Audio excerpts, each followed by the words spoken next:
very long limbs, especially the arms, okay? So you're going to have to accommodate that. Your setup may look a little different than what we call our prototypical optimized setup, okay? However, we do believe that you're a little bit overextended downfield despite the fact you have extremely long limbs. What that's doing is it's pulling a little bit too much weight forward, okay, in the stance. And what you're doing to counterbalance is kind of hunkering the rear back. Might be getting a little bit flat-footed as a result. We see the knees ahead of the toes, which tells us there's probably too much weight forward, okay? And I don't think you're so flat-footed, but you're not necessarily super weight biased forward, but that overextension is pulling a little bit too much weight forward in your stance, number one, okay? And you're not really driving with the legs. You're also dipping the rear a little bit as you start the snap, so that's a rear hitch.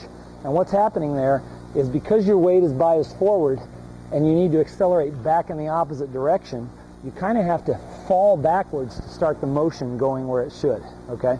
So what we need to do essentially, I'd say raise your head and shoulders a little higher off the ground, okay? Because being overextended pulls those head and shoulders down low and kind of restricts your operating room. We don't want that, okay? Let's raise you a little higher, increasing the vertical distance of you from the ball, which will allow you to bring the ball a little closer while preserving a good arm extension, okay? And then what we want to do is we want to shove that weight around, try to get the knees directly over the toes for an optimal balance, and that should take care of about everything. In the process of getting those knees over the toes, I want you to lower the rear just a little bit so that we don't have to dip the rear and then snap. We can simply unwind and accelerate towards our target. Fair enough?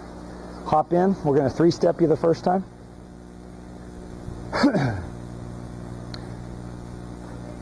Doing this right will allow you to bring more gut crunch and legs into it. That'll be a great benefit, okay? It's an all-body thing. I'm going to pull you forward.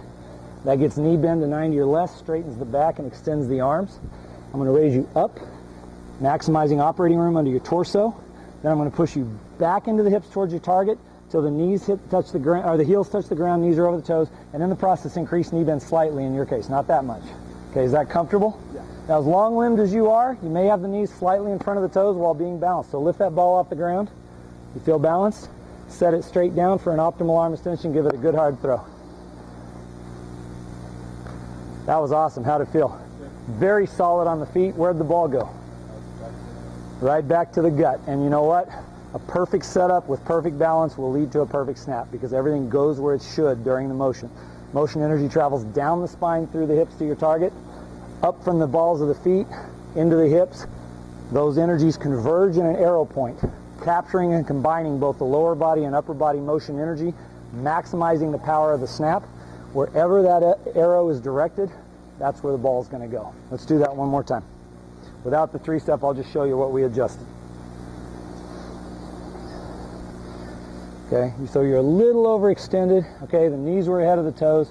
What we did is we raised this front end, shoved you back to get the knees over toes and increase knee bend slightly. That's a good athletic, aggressive football stance where you can snap it quite effectively. Throw it hard. That feel good?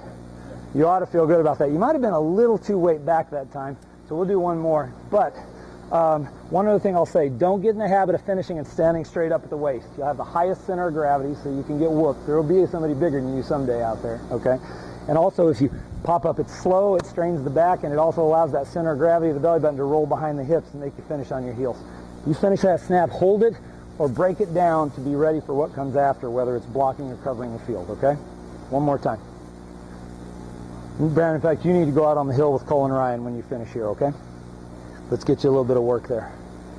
Tell him he can send the others back and stay with you to get your work done, okay? So basically, we raised you up to shorten you, shoved you back in the hips, got the knees over toes, and deepen knee bend a little bit. Give it a good hard throw. Not bad. Trying to kill it a little bit, okay? You don't need to kill it. Over here, Bradley. Go ahead one more time. Thank you, sir. Feel balanced? Yeah. Make sure you're balanced. You're getting a little deep on the back end now. You're going to bend those knees a touch. I mean, you're 6'6" or so. Don't try to be 6'4". Don't hunker down. Don't be small on the football field. Throw it out. That's perfect. Does it feel good? That should feel great. Yeah. Okay, you're getting a little deep. Notice the difference when you're not. Perfect snap. You have any questions? Yes, sir. Okay. Go back to catch one with you, Lance. Not too deep, right? You're a big guy, but you want to back and down. Does that feel comfortable? Okay. Give it a good hard throw.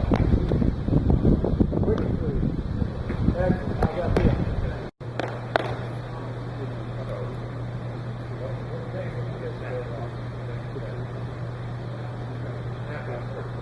Yeah, let's go. Brandon.